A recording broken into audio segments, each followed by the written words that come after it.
गोरखपुर हलचल की टीम इस समय एमजी इंटर कॉलेज में है और मैं आपको पीछे अपने दिखा दूं कि ये ललित कला महोत्सव चल रहा है। इस कॉलेज में एमजी कॉलेज गोरखपुर जिले में ही नहीं बल्कि मंडल में एक अपना एक अलग नाम है। शिक्षा के क्षेत्र में यहाँ के टीचर्स लॉ भी बड़े ही स्ट्रांग हैं।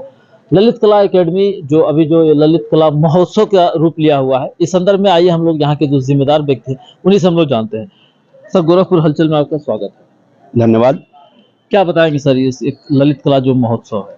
ललित कला महोत्सव का आगाज 18 दिसंबर 2024 को हुआ था, यानी कल इसका शुभारंभ हुआ, जिसका शुभारंभ श्री रमेश जी के द्वारा किया गया था। इसमें 12 तरीके की प्रतियोगिताएं सम्मिलित हैं, जैसे एकल गायन, एकल नृत्य, काव्य पाठ, निबंध, क्विज, विज्ञान प्रदर्शनी, पाक कला। इस तरीके से 12 तरीके की प्रतियोगिताएं यहाँ संचालित होती हैं। कुछ प्रतियोगिताएं कल हुई, स्क्रीनिंग उनका एकल नृत्य का, एकल गायन का, इसकी स्क्रीनिंग कल हो गई थी। आज एकल गायन का फाइनल 2 बजे से होगा मुख्य मंच पर। इसके पहले विज्ञान प्रदर्शनी का यहाँ आयोजन हुआ, जिसमें लगभग 200 से ज़्यादा मॉडल विभिन्न विद्यालयों से और अपने विद्यालय से आए, जिसका जजमेंट गोरखपुर विश्वविद्यालय के प्राचार्य डॉक्टर बीपी राव साहब प्रचार कर रहे हैं। Assistant professor doctor BP Rao साहब, असिस्टेंट प्रोफेसर डॉक्टर अपरा त्रिपाठी जी और डीएवी डिग्री कॉलेज के डॉक्टर अमरेंद्र पांडे द्वारा किया गया है। इसमें प्रथम, द्वितीय और तृतीय स्थान पर सिलेक्शन किए गए हैं। यह विज्ञान प्रदर्शनी 2 वर्गों में कराई गई थी, कनिष्ठ वर्ग एवं वरिष्ठ वर्ग में।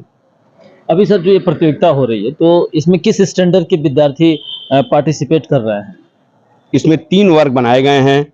एक जूनियर जो 6 से 8 तक के बच्चों के लिए है, दूसरा मीडियम जो 9 से 12 तक के बच्चों के लिए है, जिसे हम वरिष्ठ वर्ग भी कहते हैं, और तीसरा विशिष्ट वर्ग है जो महाविद्यालय के बच्चों के लिए है। तो जहाँ तक कि अगर हम बात करें इस ललित कला को, तो बड़ा ही ऐसा कहा जाए कि ललित कला जिस तरीके से बैकफुट पे जा रही है, कारण यह है कि आज जो पेंटिंग की दुनिया है वो अलग तरीके की नए नए टेक्नोलॉजियों से लैस हो गई है। क्या चुनौतियां नजर आ रही हैं इस कला को लेकर के?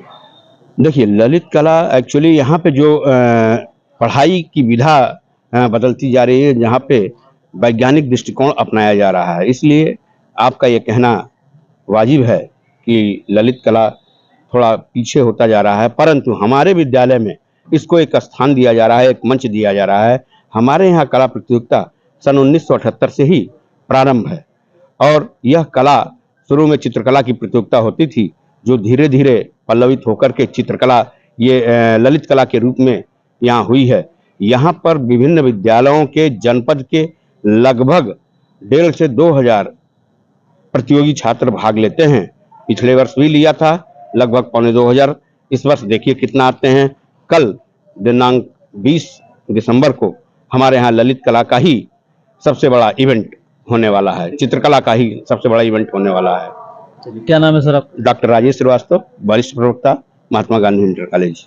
ये रहे हमारे साथ वरिष्ठ प्रवक्ता, जिन्होंने बताया कि ललित कला के समक्ष कुछ चुनौतियां तो हैं, लेकिन जरूरत है कि उनको सही ढंग से दूर करने की, और जो चुनौतियां हैं उनको सॉल्व करके हम कहीं ना कहीं इसे आज विकास की एक मुख्य धारा से जोड़ करके और कहीं ना कहीं इसे अंतिम ऊंचाई या यूं कहें कि ऊंचाई तक ले जा सकते हैं। आपको खबर कैसे लगी, इस संदर्भ में अपनी राय जरूर रखते हुए कि ये इन सोशल मीडिया के जो संसाधन है, इससे हमारे संबंध कैसे बन रहे, बिगड़ रहे हैं, इसी को लेके हमने एक टॉपिक रखा ये कि सोशल मीडिया ने हमारे संबंधों को सुदृढ़ किया है। यह टॉपिक रखा कि इस पे बच्चों का विचार जानने के लिए, इनके पक्ष विपक्ष, इनके क्या बच्चों की क्या इसकी विचारधारा है, यह जानने के लिए हमने ये टॉपिक रखा और इसके लिए डिबेट का ये मुख्य माध्यम इनका रहा। एक वर्ग हमारा वहाँ 9-10 का वहाँ चल रहा, वहाँ होम या नॉन स्कूलिंग पारंपरिक शिक्षा से बेहतर एक टॉपिक वहाँ भी रखा गया है। 2 टॉपिक रखा गया है जो 9-10 के लिए वर्ग है, इसके लिए वो रखा गया है। वो भी आजकल ज्वलंत मुद्दा है कि बच्चे घर ही बैठ के पढ़ते रहना चाह रहे हैं, कहीं विद्यालय जाना नहीं पसंद। उनके गार्जियन भी कह रहे हैं बेटा घर बैठ के पढ़ो, बाहर जाके समय। ये दोनों टॉपिक बहुत ज्वलंत था, और इन ज्वलंत मुद्दों को लेकर हमने ये टॉपिक रखा और हमको खुशी है कि हमारे बच्चे इस पे पक्ष और विपक्ष दोनों में बहुत अच्छा अपने विचार रख रहे हैं, बहुत अच्छी तरह से रख रहे हैं। जहाँ तक सोशल मीडिया को लेकर के एक बात आप देख रहे हैं कि ये संबंधों को जुड़ाव तो ठीक है, चलिए आपने उसका बेस बनाया कंपटीशन का, लेकिन ये कहीं ना कहीं संबंधों को निगेटिव वे में ले जा रहा है। आज हस्बैंड कहीं और बैठा है, वाइफ कहीं और बैठी है, उसके बच्चे कहीं और बैठे हैं और सब अपने अपने मोबाइल में बिजी हैं। इवन डाइनिंग टेबल तक अब मोबाइल से छूता नहीं रहा। तो ये तो बहुत ज्यादा निगेटिव इम्पैक्ट डाल रहा है। घर में बैठे हुए चार एक ही कमरे में बैठे हुए हैं और चार लोग चार मोबाइल लेके चार तरफ बैठे हुए हैं। तो इसलिए इसको क्वेश्चन करने के लिए इस बात को कि यह आज के समय की जो समय की मांग है उसके विपरीत ये टॉपिक इसलिए रखा गया है कि बच्चे इस बारे में भी सोचें, इसलिए ये टॉपिक रखा गया है। नहीं, लेकिन जो न्यू जनरेशन है, जो 16 इयर्स बिलो तक के जो बच्चे हैं, इवन LKG UKG को भी लेकर के आज तो बच्चे इस कदर इसकी लत लग गई है कि बिना मोबाइल के वो खाना तक नहीं खाते हैं। अभी आपने देखा होगा इंटरनेशनल लेवल पे ऑस्ट्रेलिया और न्यूजीलैंड ने रोक लगा दिया कि 16 ईयर से बिलो जो भी बच्चे हैं they will not use Instagram और whatever Facebook and other social platform. क्या कहेंगे इस पे?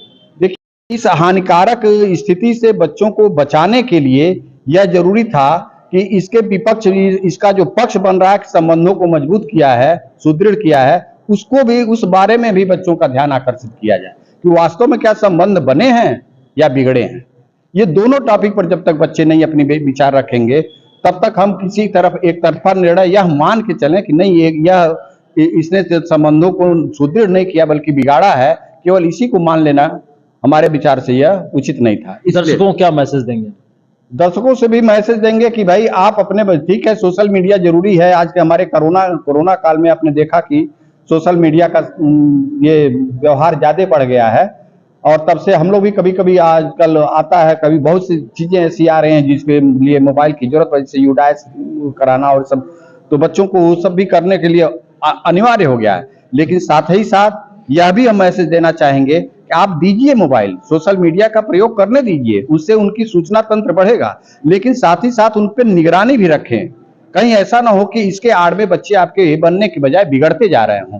तो गार्जियन से भी हम, अभिभावकों से भी ये निवेदन करेंगे कि आप दीजिए मोबाइल उनको, लेकिन निगरानी रखिए कि आपका बच्चा उस मोबाइल का या उस सोशल मीडिया प्लेटफॉर्म का कितना दुरुपयोग कर रहा है। इस पर भी आपका ध्यान रखना बहुत जरूरी है, अन्यथा आप बनने के चक्कर में कहीं ऐसा ना हो कि अनजाने में आप बच्चे को अपने अंधकार की दुनिया में ढकेल रहे हैं। क्या नाम है सर आपका? ओम प्रकाश मिश्र। चलिए, हमारे साथ ओम प्रकाश सर रहे जिन्होंने बताया है कि हर चीज के अपने प्रोज और कॉन्स होते हैं। जरूरत है कि हम उसको सही ढंग से समझ करके और अपनाएं, तभी उसकी हमें पॉजिटिविटी आत्मसात करने या यूं कहें कि संभालने में हम सफल हो पाएंगे। धन्यवाद।